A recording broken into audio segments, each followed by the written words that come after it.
Endings are what can define a show for a lot of different people. It's the ultimate, well, ending to a story. My name is Birthroad, and today we're going to be looking at and ranking every single anime ending I have seen. Let's get straight into it.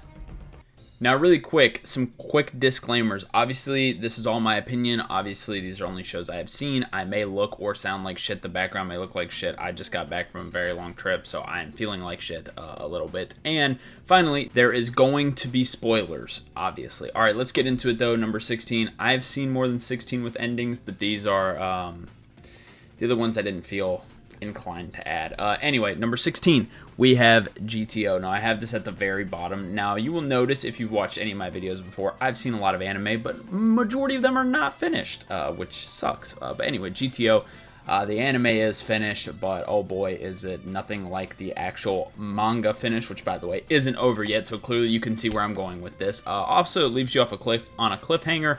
There's not really any closure at the end of this. It really just feels like they just stopped, right? So, yeah, that's why it's going to be at the bottom, because it doesn't even really feel like an ending at all.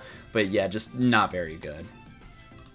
Next, number 15, we have Naruto. Now, like I said, again, if y'all have seen my videos, you guys know I love Naruto. It is my favorite anime of all time, my favorite show of all time. But I'm going to be honest, I hate the ending. I hate Kaguya coming in. I feel like it's stupid. And the fact there's episodes even after that, which I get the episodes after that are kind of set up for Boruto and stuff. Now, those episodes would have been a lot better if we didn't get Boruto, because I feel like seeing the families and all that at the end, like, yeah, that's cool. That's great and things like that. But the fact that that was used to transition into Boruto, now I'm not blaming that on Naruto's downfall, but if it ended off that would be good, because they could have just showed us all that in Boruto, if that makes sense. So it really just ruined the already bad ending there was. So not only did they add these extra episodes for no reason, just to get that 500 level or 500 cap for the episodes, but also Kaguya being the final villain was very stupid. It should have been Madara, or it could have been somebody after Madara. Kaguya was just terrible. I hated her. She was absolutely awful. Moving on, at number 14, we have Soul Eater. I just finished Soul Eater today. It was a fantastic show. I love it. Again, this is another show I love. Recency bias, I do like the show, but the ending is kind of shit. I'm going to be honest. Like I said, there's going to be spoilers in this. The ending is literally just, oh my god, I'm more brave than you, I win. Like, it's stupid. It's stupid. I personally, Black Star should have won, in my opinion, against the guy. He was doing all the damage. But no, Maka, who is weaker than Kid and Black Star, won because she is brave. Like, Black Star doesn't charge into the whole thing by himself. Anyway, the ending was just stupid. I know it's not the manga ending. I don't know the manga ending personally. I do plan on reading it, actually. And so I will see that eventually, and that's probably way better, honestly. But yeah, the anime ending was pretty trash. It was so stupid. All right, number 13. Now, this is where we're moving into the decent anime endings. Those are really the only bad ones. The rest of these are pretty good, and these are going to be some hot takes. Number 13, we have Cyberpunk Edge Runners. Now, I know a lot of people really love this ending. To me, I think it's good, but the reason I don't like it is it really makes David look like an idiot and makes it look like that his entire life was pretty much for nothing. Yeah, it was just such a waste for him to do this to himself and throw his life away. Nothing really came out of it. He was just being a selfish idiot. Now, I know people are going to say, he was doing it for Lucy. No, the fuck he wasn't. Lucy, how many times did Lucy ask him to stop? How many times was she like, we can do something else? It was selfish reasonings. He got nothing out of it and made him look like an idiot, even though he's supposed to be a smart guy.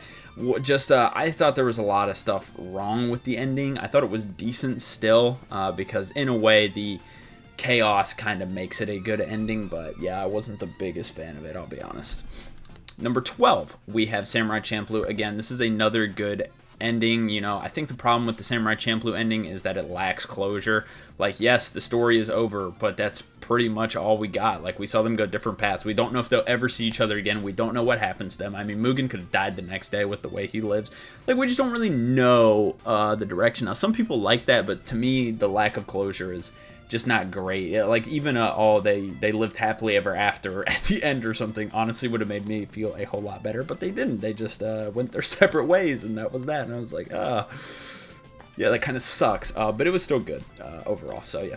Number 11, we have Assassination Classroom. Now, the ending of this show is by far the best part of this show, but with that being said, It's just not like the greatest thing ever. Yes, it was pretty good. There was emotional payoff, and like I said, it is the best episode of the show by far. But the show in itself is kind of mid, right? But the ending was pretty good, honestly. It's just the rest of this list is also pretty good endings, and the ones ahead of it are just a lot better. But Assassination Classroom was a good ending. At number 10, we have Death Parade. I think it was good, but the thing is, you get the emotional payoff the episode before the ending, and then you get a lot of it in the ending as well. But then, like, the real end is when they get back, and the weird bartender guy, I think his name's Oasis, not Decim, but the other one, I think his name's Oasis. He just starts doing weird stuff, and that stuff never gets explained because obviously this is an anime original, and it ends right after that. So to me, a little bit of a cliffhanger for no reason. I think it was a little strange, unless if I'm missing something, I don't know. Maybe I'm misremembering it, but I feel like the ending was a little off of the path of the story. I still thought it was good. You get a lot of Decim moments, but then you get that weird stuff with the old guy that just didn't feel great. His name's Oculus, that's what it is. All right, number 9, we have Erased. The thing with Erased is it's a good ending, but it is kind of predictable. What's nice is, though, you do get a lot of closure, you get a lot of the payoff, things go well, right? But the ending is kind of basic, so yeah, it's not necessarily a bad thing, though, because obviously there's anime below it, which means sometimes a really unique ending and really crazy ending with a bunch of plot twists. Naruto is not great, but, you know, this ending was pretty basic, but it checked all the boxes, so pretty solid. Number 8, we have Pluto. I like the ending of Pluto a lot. It was actually very good. It was a feel-good ending for a very like dark story, I suppose, and very realistic story as well. But it was kind of a feel-good ending-ish. I don't know. There was a lot of dark shit that happened, so maybe not. But it was just nice to see how everything came together at the end, because I really thought, like, once I got to the last episode, I was like, everybody's dying. They're gonna lose. So, you know, it was nice to see. Like, most people predict the good guys to win, but in Pluto, if you watch it, you don't think they're gonna win. Like, it genuinely feels like they're gonna lose, and they won. So, you know, I guess that is a good twist. It's a decent little ending. So yeah. Number 7, we have Yu Yu Hakusho. I feel like this ending gets way too much hate. People are like, it's so rushed, the fights, all this and that. One, technically not the ending of Yu Yu Hakusho, by the way, but the people complaining about the fights, to me, doesn't make sense. Would I have liked to see more fights in Yu Yu Hakusho? Sure. But those fights really aren't important to see. Like, I feel like it doesn't add anything to the story. Is it cool to have more fights? Yes. Does it add anything to the story? No. Like, having those is just fan service at that point, because they really don't progress the story at all, because the tournament at the end of the day ain't even really about Yusuke or any of the guys, honestly. That's why, you know, none of them won. But anyway, the real ending is when he gets back to the beach with Keiko and all that and stuff. So that's obviously the real ending. And that was very good. It was very heartwarming. It was a nice scene. So I think the ending was pretty good. I don't know why people don't like it. Number 6, we have Fire Force. I just finished this as well. I finished Fire Force and then I binged all of Soul Eater. Fire Force, I thought the ending was really good, and I thought it was really unique. That's the one thing that I think, that's why I want to read the Soul Eater manga, because, like, after seeing the Fire Force ending, like, there's no way Soul Eater ended with, oh, bravery won. Like, it's kind of bullshit. But with Fire Force, I was like, dude, them bringing in the real world stuff in the ending was crazy. Also, it tying into another fan favorite show is awesome. How many anime are really connected this heavily like that? I know people are gonna be like, oh, there's other anime in the same universes, but they're not connected like this.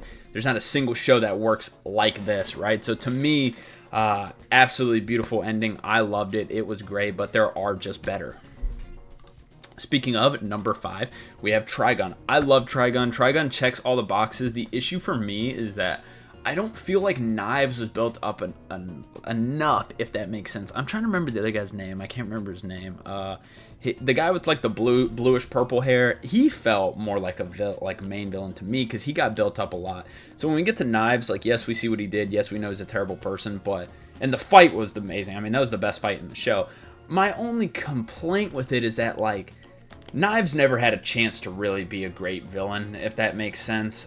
So I think that's my biggest complaint about Trigun, but you get everything else. You get the emotion, you get the payoff, you get the closure, the happy ending, right? You get everything you would want out of an ending. I just think it would have been a little bit better if Knives was built up a little bit more. Now, obviously, the show did not go off the manga at all, and the show's still great. But yeah, I think that's really it.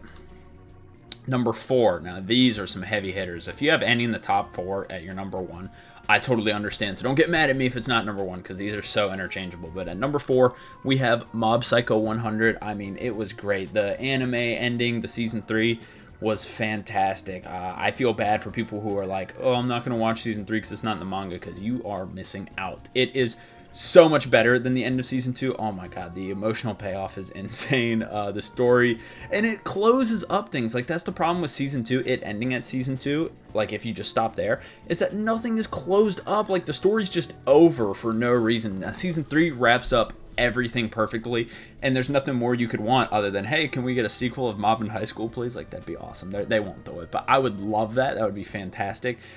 Overall, the ending of this was fantastic. If this is your number 1, I get it, man. It was awesome. Now, at number 3, we have Code Geass. Again, this is another one. Some people call it the greatest ending in anime history, and with me, the reason I think it's so good is because there is nothing like it. Like, what ending is like the Code Geass ending? It's rare. Endings like this don't happen very much. So I feel like that's what makes it so good, is it's not predictable. The good guys, because most endings, the good guys win. You get a feel-good, happy ending closure. Like, this is everything on the checklist, right? Code Geass makes its own checklist. The good guys win, yes, but the good guys lose? Like, they do both, and it's very unheard of for that to happen. So for Code Geass to do it, I thought it was amazing. I thought it was perfect, and I thought it was beautiful, right? There's just 2 more that I slightly prefer. Number 2, we have Full Metal Alchemist Brotherhood. The ending of this, it's your typical, like, checks all the boxes, normal ending, but oh man, was it so emotional, and it was just, like, so great, and it was so, like, everything you would want to happen happens. Like, it's a perfect ending, honestly. But it's one of those ones, again, that checks the boxes. So if you would have Code Geass ahead or Mob, I get it, because Code Geass, you know, has its own checklist. Like, it's different from most other shows. But Full Metal, if you're going off the typical checklist, good guys win, closure, happy ending, emotional, all of the different things, you look at Full Metal, it's a beautiful ending.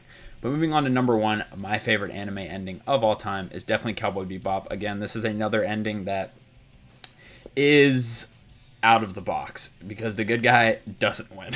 He does not win, and it's not like such a heavy defeat where it's like, oh man, that sucked, the show's over. It's like relief. Spike, like I said, there will be spoilers, and at this point you should know, Spike loses and he dies, but it's a relief. It's not like he dies and it's like, man, that sucked, man, this and that. It's like, man, that was a really good story. Like, that's what you walk away with. And I think that's hard to do when the good guy loses, because I think a lot of people get upset when that happens, because it's like, wow, all this is for nothing, this and that. But with Spike and the way they did it, I just don't see how you could get much better, especially with the good guy losing. How do you have a story end like this and be so good with the good guy not coming out on top, right? So for me, yeah, that's why it's number 1. Also, Spike is a very relatable character for me, so it's a very fantastic ending in my opinion.